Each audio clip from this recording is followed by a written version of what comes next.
Sabe aquela dor de estômago que bate quando você abre a corretora, vê o seu patrimônio sendo negociado com um desconto brutal e do nada pipoca um fato relevante anunciando uma reestruturação que parece cravar esse prejuízo de vez? Pois é, o mercado foi pego de surpresa com a fusão entre o XPIN11 e o Investa, o IBBP11, e a pergunta que não quer calar hoje é muito simples. Esse abismo gigante entre o valor patrimonial teórico do fundo e o preço real da oferta é uma armadilha da gestão para passar a perna no cotista? Ou será que a gente está diante de uma oportunidade oculta que a manada não conseguiu enxergar? Bom, vamos dissecar esses números e descobrir o que realmente está acontecendo. Essa é a discrepância que tirou o sono de muita gente. De um lado, o valor contábil lá no papel de R$ 102. Do outro, a proposta precifica esses mesmos ativos ali na casa dos R$ 85, R$ 87. No primeiro olhar, parece um péssimo negócio, né? O cotista do XPN11 estaria simplesmente engolindo um prejuízo absurdo. Mas a gente precisa ter um olhar mais frio e levemente desconfiado aqui. Será que o fundo está vendendo barato demais? Ou foi o mercado que ignorou riscos críticos de curto prazo que a contabilidade simplesmente fingia que não existia? Porque, convenhamos, o balanço contábil aceita tudo, mas o mercado real não perdoa. Para entender de onde saiu esse preço, a gente tem que olhar o plano de reestruturação da nova gestão da Invista, que basicamente divide o fundo no meio. 52% dos ativos, que são propriedades estritamente industriais lá do complexo Brazilian Business Park, vão ficar no novo fundo consolidado. Já os outros 48%, que tem aquela pegada puramente logística, abrigando inquilinos de peso como o Mercado Livre no cobiçado modelo Last Mile, vão ser empacotados e vendidos para outros fundos de mercado com alta liquidez. Então a separação é cirúrgica. Fica o industrial, sai o logístico. E aqui entra o nosso contraponto obrigatório, porque a gente não engole narrativa de gestor tão fácil. A tese deles é que focar só no setor industrial de alto padrão traz muito mais segurança e margens melhores. Mas para e pensa, será que essa concentração puramente industrial realmente protege o cotista? O setor industrial no Brasil, historicamente, é extremamente sensível aos ciclos da economia. Ele é o primeiro a sentir a crise e o último a se recuperar. Ao jogar fora a parte logística, que traz uma resiliência gigante com o e-commerce, o fundo não estaria, na verdade, se expondo a um risco muito maior. É uma aposta altíssima na resiliência de um único complexo.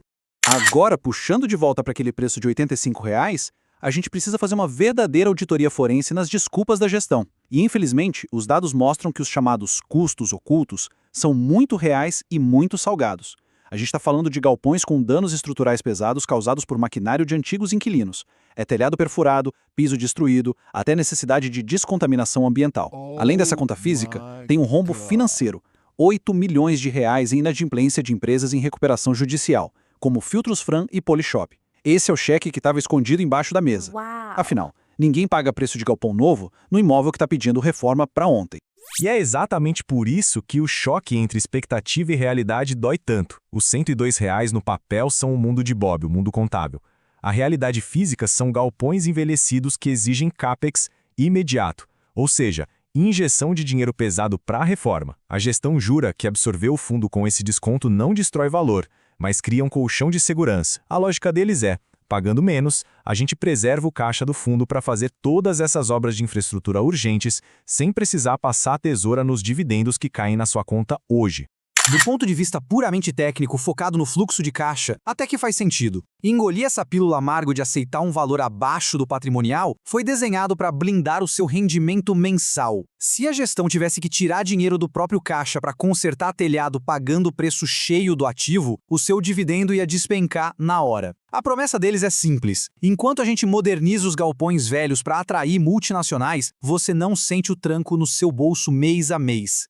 Tá, mas e aí? Como é que o fundo planeja recuperar esse dinheiro que ficou para trás? A carta na manga da Invista é o que eles chamam de crescimento orgânico de patrimônio. Diferente da maioria dos fundos que a gente vê por aí, que só crescem emitindo novas cotas para comprar imóvel pronto e diluindo o investidor, esse veículo quer agir como uma construtora. Eles querem gerar valor da porta para dentro, usando o caixa retido para desenvolver e subir novos galpões industriais naquele mar de terras que eles já têm na mão. E a matemática desse motor de crescimento é agressiva. O fundo tem uns 150 mil metros quadrados de platôs prontinhos para construir. Hoje, custa na faixa de R$ 2.500 para subir um metro quadrado de um galpão lá. No minuto em que a obra acaba, esse mesmo metro quadrado passa a ser avaliado ao mercado por R$ 3.500 até R$ 4.000. É um ganho de capital na veia quase imediato. Teoricamente, isso infla o valor patrimonial da cota rapidamente, sem precisar pedir mais dinheiro para o mercado. na planilha de Excel do gestor. Isso é maravilhoso, beira a perfeição. Mas a gente sempre tem que perguntar qual é a pegadinha, porque o papel aceita tudo. O que acontece com essa conta mágica se o preço do aço ou do cimento explodir? E se as obras atrasarem 6 meses, 1 ano? Ou pior, e se o galpão ficar pronto e lindo, mas o ciclo econômico virar e simplesmente não tiver inquilino querendo alugar com o preço que eles precisam? O risco de execução aqui não é brincadeira, ele é gigantesco e recai totalmente nas costas da gestão. E sendo bem sincero, os riscos não param por aí. Lembra que eles vão vender a parte logística? Isso cria uma concentração geográfica brutal. Os ativos do fundo vão ficar quase que reféns daquela região de Atibaia, Jarino e Extrema.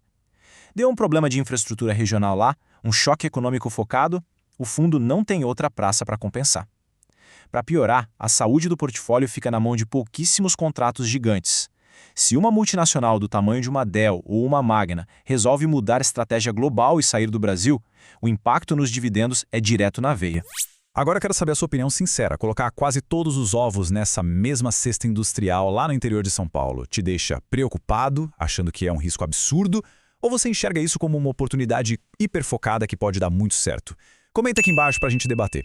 E claro, se essa nossa análise mais pé no chão, sem enrolação, faz sentido para você, já deixa aquele like porque isso ajuda demais o canal a continuar entregando esse nível de verdade.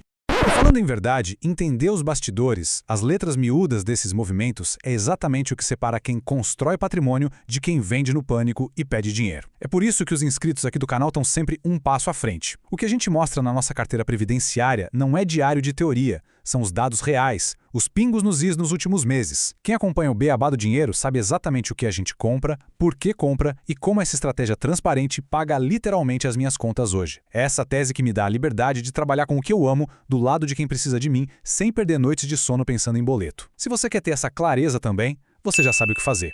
Voltando para nossa análise, para quem manteve o sangue frio e leu os relatórios sem desespero, esse é o momento de bater nas próprias costas. O investidor maduro sabe separar o que é um ativo podre, sem salvação, do que é só uma fase chata de reestruturação. Entender que o fundo precisa sangrar um pouco agora, gastar esse bendito CAPEX no curto prazo para garantir que o imóvel não vire um elefante branco no longo prazo, é exatamente o que separa os amadores dos profissionais no mundo dos fundos de tijolo.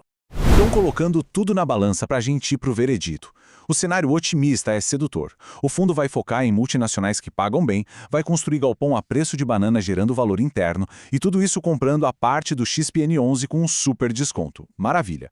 Mas o cenário pessimista cobra caro. A geografia está perigosamente concentrada, a necessidade de dinheiro vivo para as obras não permite margem de erro, e a gente sabe que o setor industrial no Brasil é uma montanha-russa.